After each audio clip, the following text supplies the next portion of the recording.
So first of all, I'd like to welcome everybody to this session. For those of you who don't know me, my name's Jeff Eggleston, and I'm chairing this session. I work for IBM, and I'm on the technical side in the Z hardware. This session is session AR, and the title of it is Openstack for Linux on IBM Z and LinuxONE. And we've got Florian, who's based over in Zurich from Phoenix, and we have Paul from TES. So what I'm going to do is hand it over to you guys. The floor is yours. All right, thanks, Jeff. All right, welcome. Happy to be here. So as I just heard, so we have to make this the most replayed and downloaded session that has ever been seen in GSE. So let's give our best today, Paul. Let's do it. All right, I'm gonna share the slides. Give me a second. Perfect. Just give me a quick sign. You should see the slides, right? All good. All right, Yeah, perfect. well, I can see the slides. Thank you very much. Perfect. All right, then let's jump into the last talk, I think, of the day. Last year, we've announced a partnership, and then I come to a little bit more about us. But we announced a partnership between Phoenix and TES Enterprise Solutions. It has been a milestone, I think, for both of our companies. Also, I think it's one of a kind partnership in Europe, maybe also across the globe. My name is Florian Nöll. I'm the CEO of Phoenix Systems. I'm based here in Zurich. Phoenix is a infrastructure as a service provider that has been around since 2008. We have been working with customers and growing organically since the early days. We have our own availability zones in our data centers. We come to that in a second. And we're also hosting a couple of LinuxONEs. And me personally, I've been 10 years at IBM. I was managing sales teams in the German, Austrian, Switzerland market with 70 sales, and I switched then to MongoDB, spent a little bit of time in the open source database market, and since the 1.5 years, I'm the CEO of Phoenix, mainly focusing here on everything that we need to do to get our product or innovation into the market. Paul, do you want to present yourself? Yeah, so I'm Paul Knight. I'm sales inside TES. TES is a company that specializes in Z and LinuxONE. And we too now are an infrastructure as a service provider, thanks to Phoenix Systems and their Kvant cloud platform. I too have been around the mainframe from the way back days of brokerage back in the 80s. Worked in Australia for 20 years, selling infrastructure there, selling also outsourced services. And now in TES, we're moving into this infrastructure as a service platform as well. All right, perfect, Paul. Thank you. Paul, sorry to interrupt, guys. Paul, I just want to let you know that on my participant screen, your voice is very faint, and if there's anything you can do by getting closer to the mic, that would be helpful.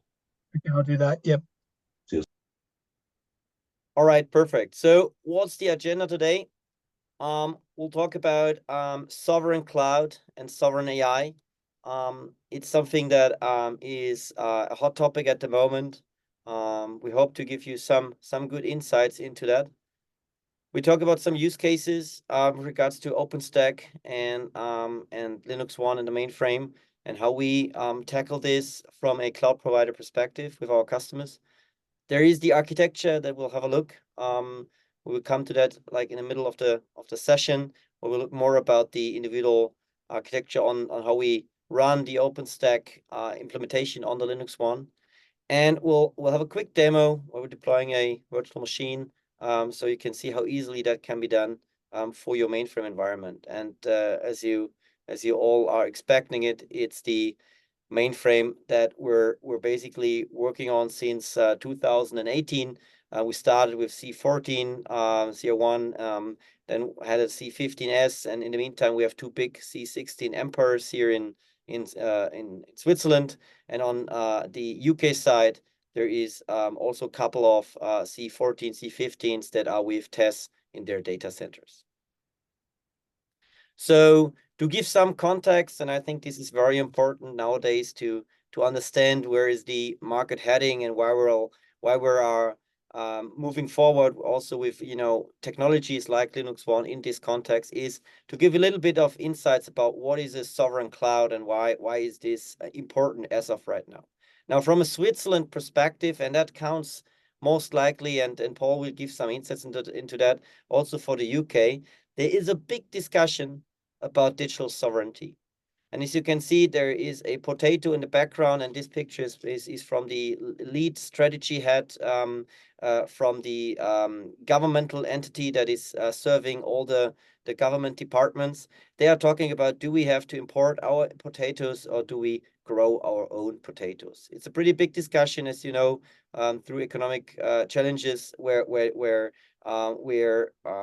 have some unknown future, and we all trying to be as sovereign as possible on the different layers that we can control ourselves. This also goes to journalists, this goes to lawyers, so this goes far beyond the IT sector. So this is here a group of especially public affair people, and participating here were also day one employees of Google, Microsoft, and so it's a hot topic. How do the cloud provider of the future look like, and also how digital sovereignty will change the landscape. And last but not least, these are really people from the Swiss Parliament. So we had politicians on stage talking about digital critical infrastructure definitions, how a country needs to be placed, and how a country needs to act in certain situations. And for some, bilateral contracts are good enough. For others, you really need to control several layers of sovereignty. Paul, how does it look like in the UK from your perspective? I think in the UK, we're not as advanced as you are in Switzerland. Our government quite openly state that they are happy that the three big cloud providers can look after their data. They openly acknowledge that systems administrators can access the data from anywhere in the world, and that digital sovereignty today is providing you conform to GDPR. Then that's good enough. I think we're a long way behind. I think there's a lot to be discussed in the UK, and I think it's a topic that we need to raise and drive this agenda ourselves. We'll see a couple of things that already happen in UK later on. I think especially with AI popping up, a lot of new providers also in the UK. We'll see this topic here moving on pretty fast. If you think of the Gartner hype cycle, we are not yet on the top. We are somewhere in the beginning zone. So this will be on top of managements in the next months and years for sure. Now, what is even bigger than sovereign cloud? It's sovereign AI. There has been a talk recently, and this guy on the right side is the NVIDIA CEO, about that you as a country need to be in the control of the production of intelligence. So this is a new paradigm that's right now seen in the market, in the IT landscape. And a lot of countries, and also the UK, they have some players that invested big in GPU infrastructures. And we all know it's not as easy as it always seems. And if we speak in the context of mainframe and LinuxONE as well, there is possibilities also with those AIUs to have some AI workloads executed very close to your workloads as of today, because this is the main reason. If you want to use AI tools today, if you want to build your chatbots, your foundation models that sit somewhere in clouds, if you want to use them, you need to bring your data to that place. And that's a pretty big discussion, because you need to bring your crown jewels now out of your own data center to some other place. And that's exactly where sovereign AI understanding kicks in. And I'm not going to play this here. but it would be, we will drop that afterwards. It's a nice talk to listen to this guy, because it has some impact. And we'll later come back to why the role of mainframe is very important in that context. As you can imagine, a lot of databases and a lot of data sits on the mainframe, and one or the other way, it finds its way to some AI applications. Now, what is digital sovereignty? We really go fast through it, but it's very important. It gives you the understanding what technology we at Phoenix and now with Test Together we're looking at, and why the mainframe plays a crucial role. Now, compared to 2018 to today, there has been a big change. While there was no focus on data in 2018, there is today a high interest in keeping data secure and secure them, especially from foreign access. Now, there's technological progress, which we believe is significant, and it's ready for prime time, such as open source cloud solutions. And that's why we'll bet on Openstack, for example. And we'll see that later, why this is a choice that you can run on your mainframe to build your private cloud, whether it's in your on-premise environment or use an environment that we, for example, have available at TESS or Phoenix in the UK and Switzerland. There's infrastructure as code, which is pretty important, because your DevOps, your teams, they want to have an experience as they would use AWS, Azure, or Google. Certainly, we also invest a lot of time in confidential computing. As you might know, there is the whole HyperProtect portfolio on the mainframe that is purely designed for protecting the workloads during runtime. So it's a very important play that you need nowadays to make sure that your data is safe also in the eyes of the cloud provider. So I can be sure, me as a cloud provider, I cannot touch your data, I cannot touch your applications. And last but not least, generative AI, we all got surprised last year. We'll tackle that in the end. I'm not spending too much here, but it's obvious there's a lot of more regulation going on, and you need to somehow tackle that. And it's good to have processes. It's better to have great infrastructure and technology solving a lot of this, right? There's sustainability that is a significant driver. And with regards to what we have on the mainframe available in a high density setup, we can put a lot of workload on top. It needs some sort of management and understanding, but once you are in this setup, we as a cloud provider, we can say, you know, moving 2 terabyte indexes of Elasticsearch or Apache Solr or MongoDB instances, Postgres instances onto mainframe, onto LinuxONE technologies, it's different than x86. And if you play it right, you have big advantages over x86 environments with regards to speed. And it's not as easy, and it's a way that you need to understand, and you need to go together. But it's definitely worth for bigger workloads. Now, last but not least, digital sovereignty in competitiveness. In 2018, nobody talked about this, but as of today, producing something in country, delivering it in country to your citizens, to your companies, it can be a big advantage. It's something that we have seen America has driven pretty hard with the time that Trump was president. But I think this is a general topic of deglobalization. And as part of this, having a sovereign play in place, it gives you credibility to those people who are around you, to those companies who are around you. It can create ecosystems of interesting value for the UK, for Switzerland, and for Europe in general. Now, last but not least, the foundation of sovereignty and sovereign clouds is based on 3 things.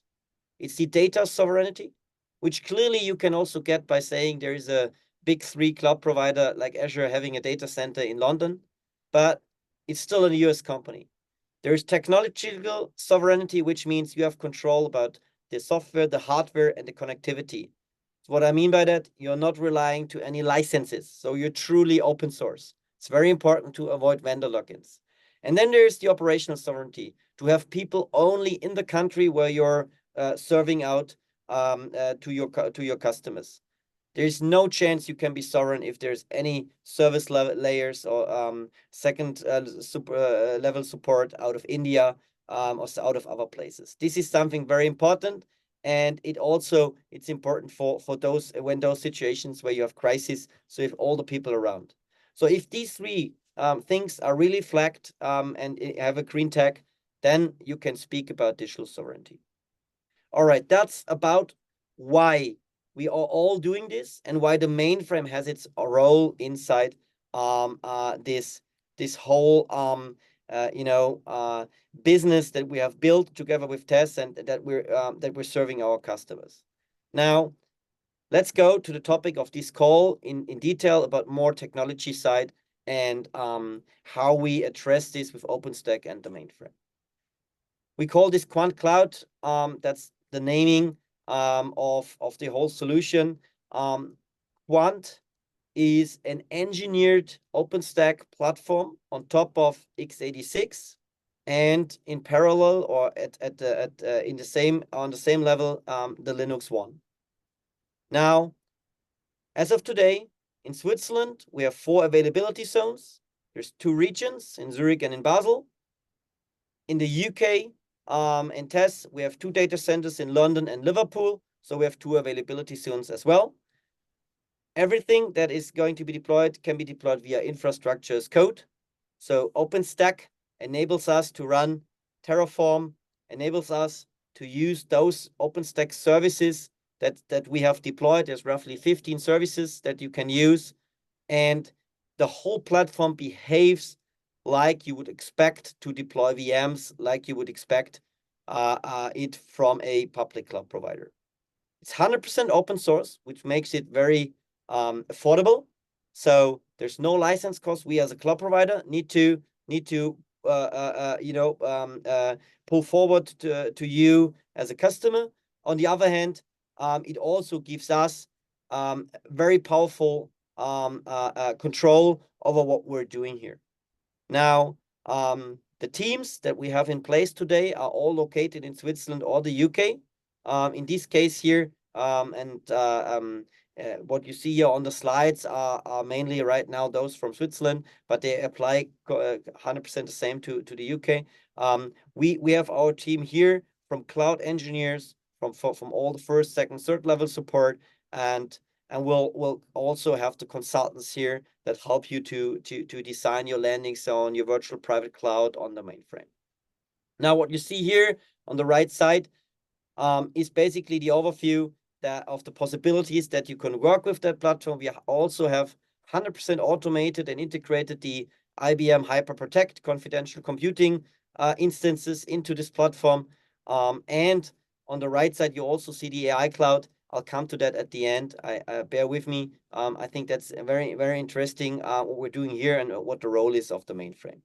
Now, to give this a little bit a multi or 2-dimensional touch, this can be rolled out today in the data centers of Phoenix and TESS.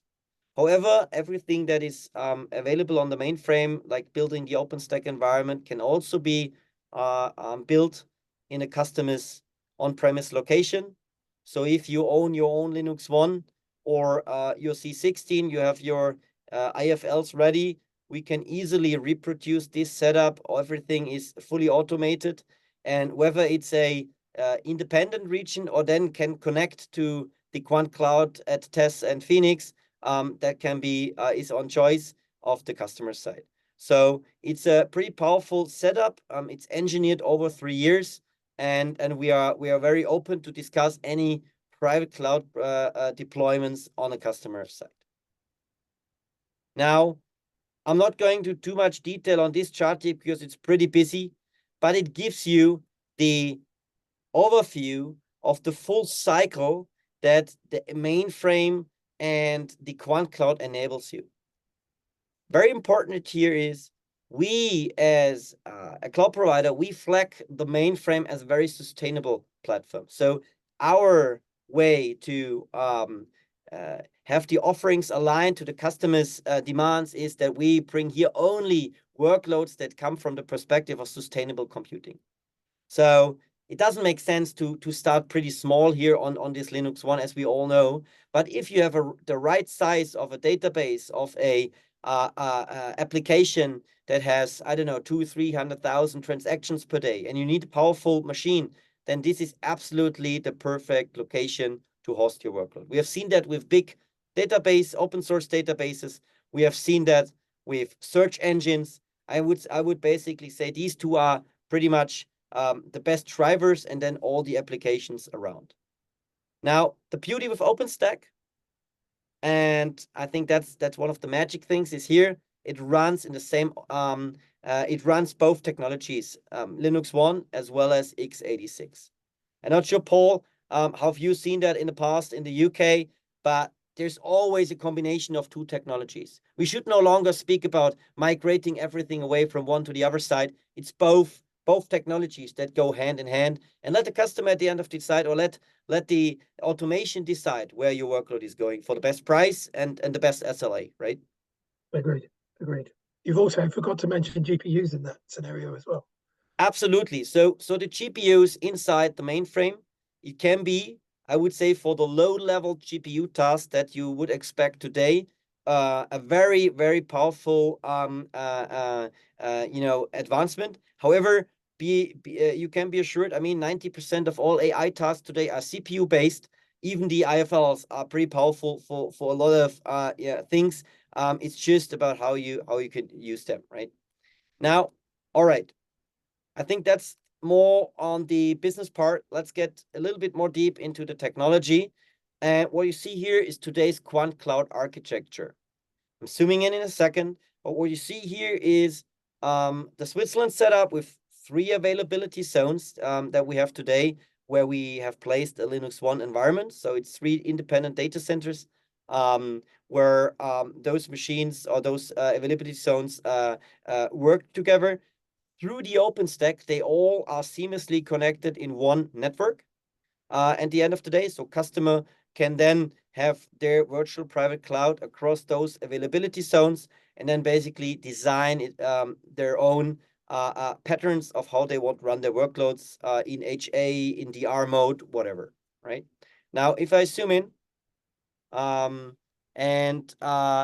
you see here, let me quickly take the laser pointer if I'm somehow get to it.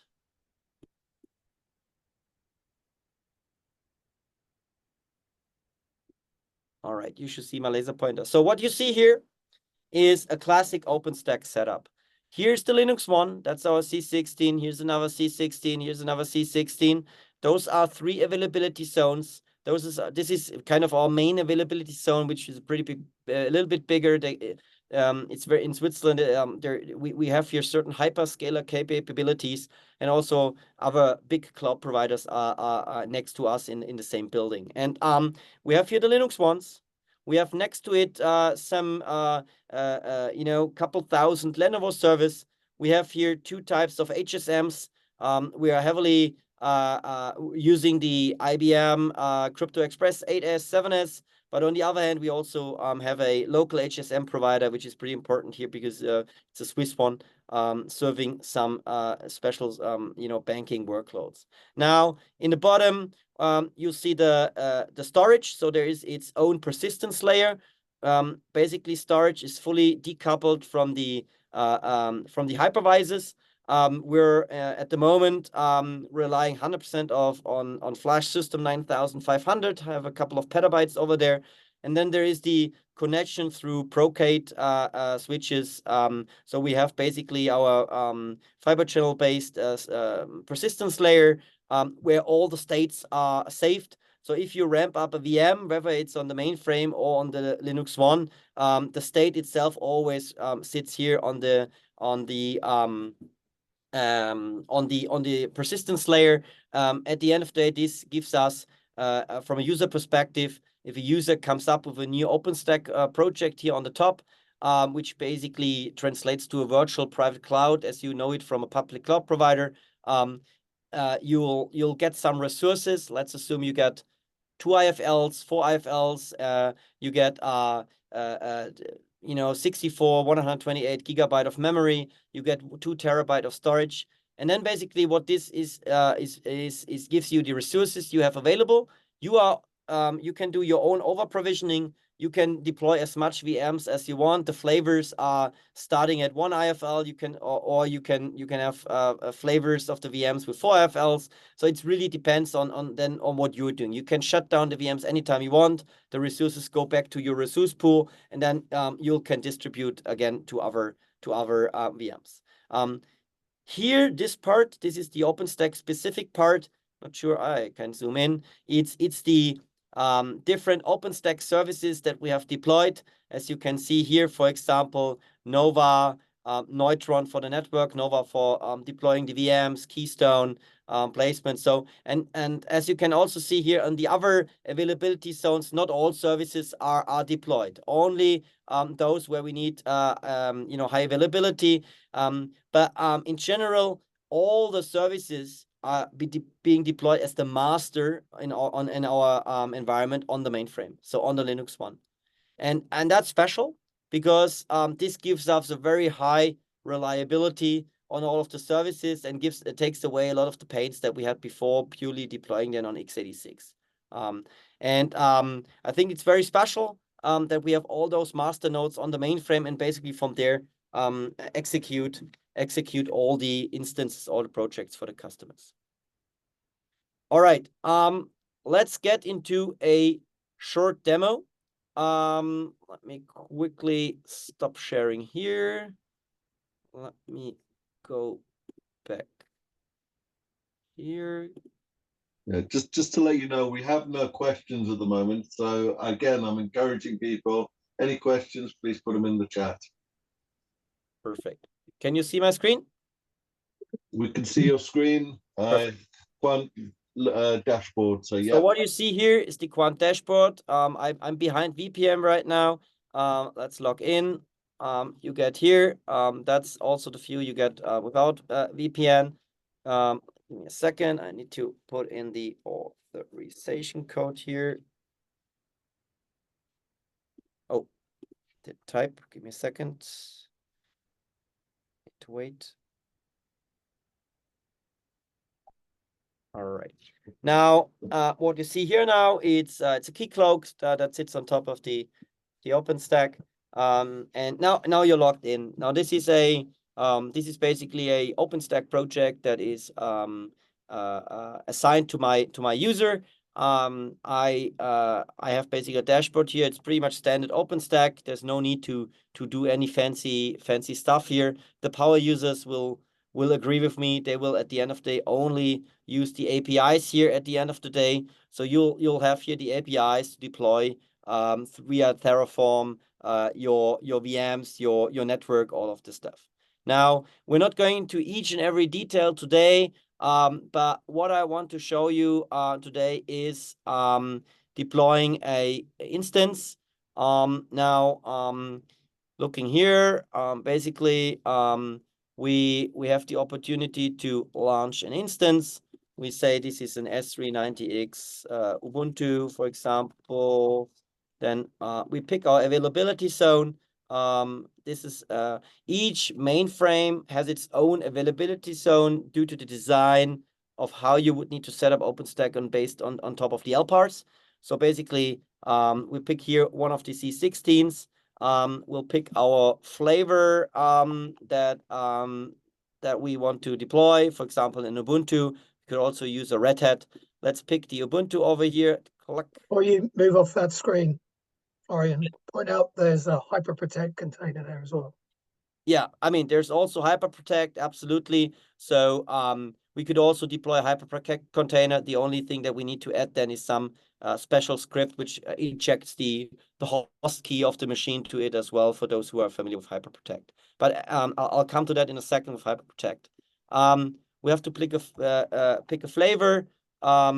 So these are some flavors we just designed, but let's pick a flavor with 1 IFL and 4 GB of RAM, 25 GB disk, and you need to simply pick a network, and that's it. Now we're already launched. There's much more you can configure, but usually now we're ready to launch. If I have not done anything wrong right now here, it should pop up in a second. and now it's already in build phase. Now through the Nova, OpenStack Nova service, the VM gets launched. It's very important that if this interface here would be down, there's no impact on the VMs that are already running, right? So OpenStack in general has no influence on, you know, on the service that is up and running. It's just a, you know, a way to create the XML file that at the end of the day will boot your instance. It gives you a little bit more easy access to it. And but most of our power users will only use the API access, right? So it's already in spawning mode. We'll wait another second. And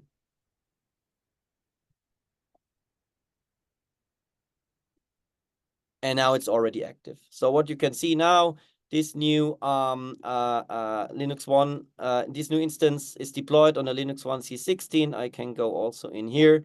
I'll see it's up and running. I'll you know, can also, let me go back here. I can also, if I want to, a little bit here, this thing, create a snapshot. I can, you know, resize the instance. If I say I need in the future, instead of one IFL, I need something different, I could pick a different flavor.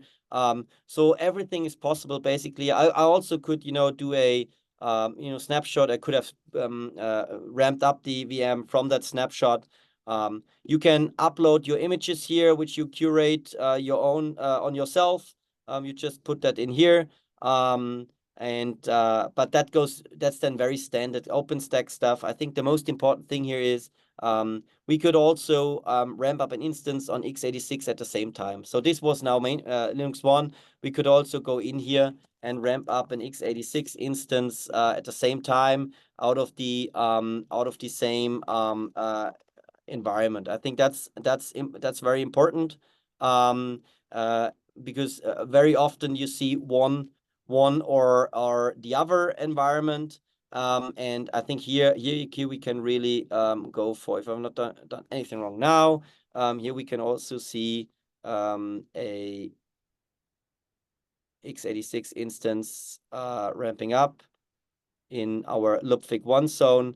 As you can see here, this is now x86, and it's in the same environment. You could also link in your bare metal stuff if you want to. That would be some manual effort, but that could also show up here if you want to. Now, one last point I want to mention here, there's also floating IPs if you want to make this VM available to the outer world. We could also go here and assign a public IP to this, and then basically immediately this would be accessible from the internet. And do you want to look at the topology on the network? Yeah, give me a second. I'll also preempting you here. I Sorry. also note this one down. Yeah, I mean, in the topology now, you'll see these VMs running under this network here. They are basically exposed here. But you could also design your own topology. This doesn't look good here. It's just a test. But you could design your own networks, and you can basically software defined. You shut it down. You put up something new. It's really in your hands at the end of the day. So give me 1 second. I'll also put in something here so you can be assured that it's Linux. Whoops. Second.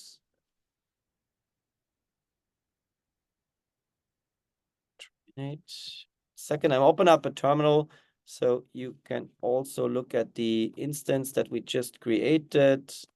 Right. Second. I'm not a terminal guy. Let me see. I got some help from an engineer. Where are you? Can't I share the terminal?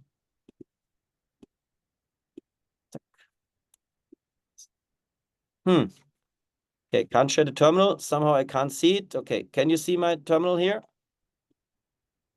All right. Yes, we can see it. Okay. It's on it. Yeah. Okay, I connected now through this newly created. So I need to put in yes. So now we're in here, and I think with this command, I'll see here the architecture is S390X. You see here big Indian. So I think that's just to show how fast you can ramp up VMs with OpenStack here and the LinuxONE. I think that's at the end of the day what we think is needed at the end of the day to move forward with the LinuxONE in a very agile environment where you want to give your DevOps, your people in your shop, the maximum freedom and the maximum benefits as they would expect it from any big cloud providers. All right, let's go back here. Now, what you've seen here now was more on the right side. There is in general, when we talk about private cloud with Kvant, there is another part that we also enable as well. That's a bigger environment called Kvant AI. We just purchased a IBM Vela computer and a whole watsonx environment. So we also make this available to customers who are on Kvant. So imagine if you run Kvant on your LinuxONE, you can have basically your data sitting in a database in your on-premise environments, and you use HyperProtect, for example, to make your database very secure, and then you'll push forward your data to some HyperProtect environments in our cloud, where you do, for example, vector databases, which are needed for several purposes in the context of AI. And then you can basically use watsonx and GPUs like NVIDIA H100s and the IBM AIUs also at bigger scale for certain foundation model, fine-tuning, but also then for inference of your applications. It's a full complete cycle how also mainframe got integrated in both of these applications together.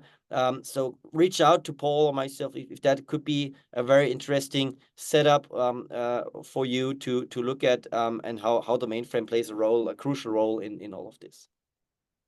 Now, a thing that we have not touched is all the Red Hat OpenShift and Kubernetes.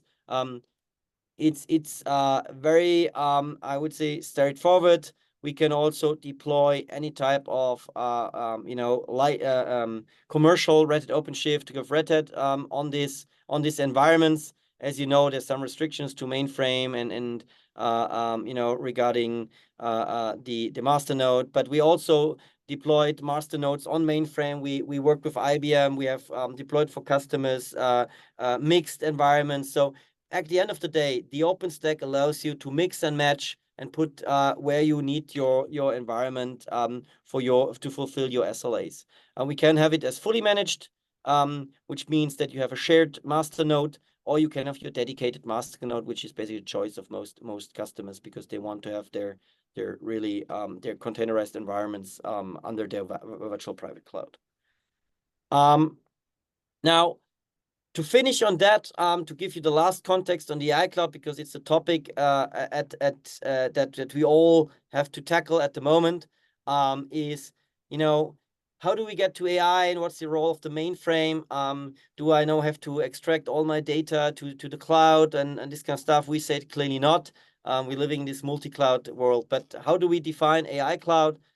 This is a sovereign cloud environment on our side for general purpose and GPU accelerated workloads. There's a lot of hardware expertise you need to bring in due to the fact that it's not the typical hardware you have today. It comes more from the HPC environment. And we give you need access to GPUs, but also AI platforms such as watsonx or others, and confidential computing, because this is very important. Because if you now inject your crown jewels to those models, and also you have your customers on your own employees working with these AI applications, you want to also protect how they use them. You don't want to get all the prompts they were using kind of open to other providers that could access that data. I think it's pretty important that it's a crucial time right now that these platforms are designed the right way. Now, in the AI end-to-end ecosystem, I think where the mainframe and our Kvant OpenStack plays a crucial role is in the AI data services. That's where a lot of the HSM services like the Crypto Express for key management sit, that you need for confidential computing, but also the power of having big databases served for AI models. I'm not going to detail here too much. We'll submit that slides, but it's very important to really look at the optimized hardware. We'll have the AIUs. The AIUs have their very special use cases. So I think you need to invest some time. We did that last year on the C16s. We tested it. We tested it with all the relevant GPU frameworks that are out there. And you'll need to find your view of what you want to use, how you want to use it. But in general, we can in OpenStack have VMs already deployed with your favorite AI stack, and then basically your users would simply get that VM, and in the first second they would find themselves with all the tools they need for deploying their workloads. These data services, again, it's all about the data layer. It's all about having the data in such way available that you can really control that data. And I think there's no other platform as perfect as the mainframe for being as powerful to serve those use cases, and at the same time that efficient from price and also from electricity perspective. Again, it's not easy to see that use case. We know that, but the more you get onto it, it's the magic at the end of the day. But I think if you start with big database environments such as Postgres, Mongo, that's exactly where this fits in. Not underestimating is the key management services. The Crypto Express with its HSM domains is pretty powerful from a cloud provider perspective, how we provide HSM domains to our customers. If I would be a shop that has several departments, I think also Crypto Express here can play a crucial role, even if you have your data in some public clouds, to protect these public clouds with the private keys you have in the mainframe in your own premises. Now, last but not least, as I just mentioned, TES, Phoenix, all customers of TES and Phoenix have access to a end-to-end AI platform, which is unique in Europe and unique also from IBM. So it's the IBM Vela supercomputer. It will open up in May, between May and summer. We'll see a lot of capacity delivered. It's not only a collaboration with IBM, but also it will be a first-of-a-kind end-to-end solution that you can use. And the mainframe, at the end of the day, again, is in the heart of all of it, because it's the heart of the OpenStack.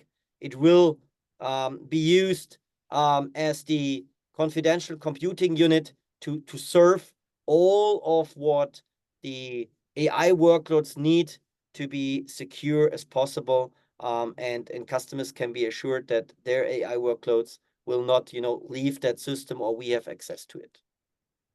With that, I think we're at the end of this talk. We can open up question and answers, Geoff. And I would thank you for participating. And there is a QR code you can scan, can leave some feedback, but we're happy to stay as much as as long as we have answered the questions. Okay, thank you. And I think it's a brilliant presentation that you've actually managed to show it as a demo. Very, very impressed with that. And it was flawless, to be honest. I have a few questions. So with what you demoed, the actual infrastructure, if somebody on listening to this was to no involvement with it at all, how quickly can that actually happen? What do you mean quickly? So onboarding a new customer, and then that a customer has its own virtual private cloud? Yeah, basically. A time frame on that. I mean, the longest time is going to be the procurement department on negotiating the terms and conditions, Yeah. So I mean, whether it's in Switzerland or in the UK, the environment is ready. I mean, we basically can onboard customers also for sandboxes within minutes at the end of the day. But we have seen that it's a at the end of the day it's a journey. So I think that at the end of the day it's also a matter of skills on the customer side for using infrastructure as code, because at the end of the day you're not get happy by using just the graphical interface, right? But it's a good start to demo it. But if you really want to do something against it, we'll give you that hand, right? So I think in the UK, also with the IBM team, and in Switzerland, we have great people here. In Phoenix, maybe also important to say, we just onboarded the ex CTO of IBM Public Cloud for LinuxONE, Angel. So we are also an expert who has a lot of patents on the mainframe. So we'll have a lot of skills in-house, but if we have to go outside, we'll get the help from IBM as well, right? So I think the onboarding is just pretty fast. And Okay. also the marketplace is coming as well, Jeff, Yeah. which is worthwhile just highlighting that there'll be a number of solutions from various software providers that you could choose from a menu and purchase and bring on board as well. We're starting testing with some authorized push payments in some AML solutions running on LinuxONE. And we've just finished some testing of a company called Analycat in the UK as well, and done some performance testing there, which will be added to the marketplace when it comes online shortly. Okay, I appreciate that. Yeah, I think to catch up on that, one important I would say development that we're doing, and it's kind of also the innovation at the end of the day, is that we'll have a portal where customers can get mainframe resources really through self-service, but in such a way that it can be really done through business, and then you'll get access to exactly what you just seen through this project. But in general, what we have seen, especially in private cloud environments, and the customers that we're working with, we're not talking about smaller environments. Usually the customers have a significant environment, I think, and then there's always a personal touch in that discussion. Fine. Okay.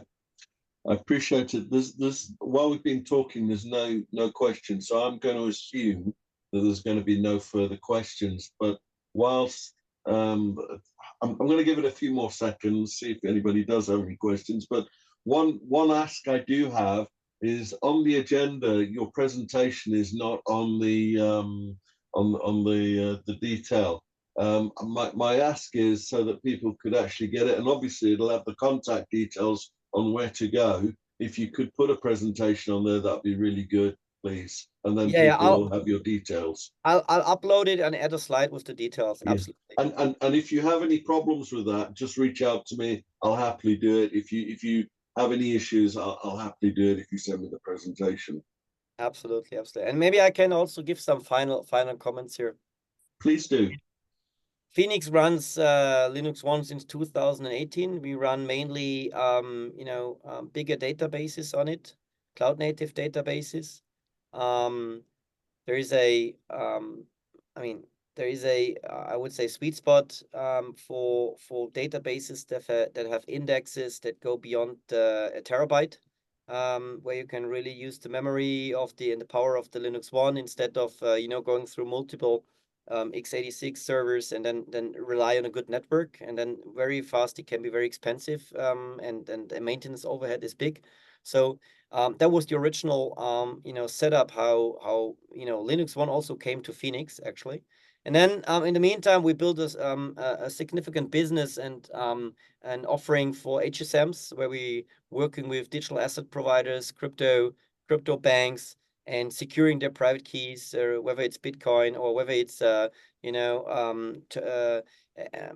certificates of watches for luxury brands. So there is a very interesting a powerful application by using the confidential computing part of the mainframe. And I think these are already, I mean, even if you would call it a niche, I think we're seeing this as a clear driver of Linux workloads in general that go from cloud providers to more sovereign cloud provider workloads. And And the public cloud providers, they're catching up with this, so they're not left behind on that topic.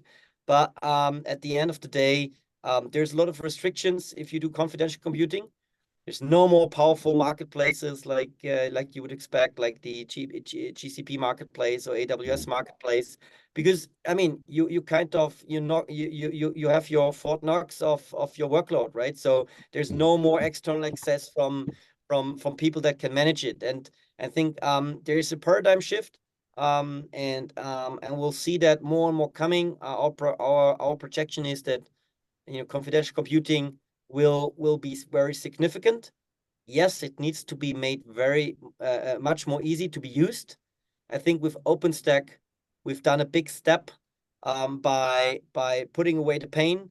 Hyperprotect version 2 was also better than version 1, but I think there's much more time that it's going to be invested in this innovation, and I'm glad that we have such great technology, and for us so far it's been a zero pains story, right? I can speak I think for the whole company here, for my whole team. They're working and they love working with it, and it's sometimes it's hard to see, and I think we will need to push that even further, right? Okay. All right. So I'm going to bring this to a close. I'll finish by saying thank you very much, and please do your feedback. The easiest way to get on the feedback is to use the build your own agenda. If you just go on there, look for the session, you can just click it. You don't even need to remember AR. So if that helps.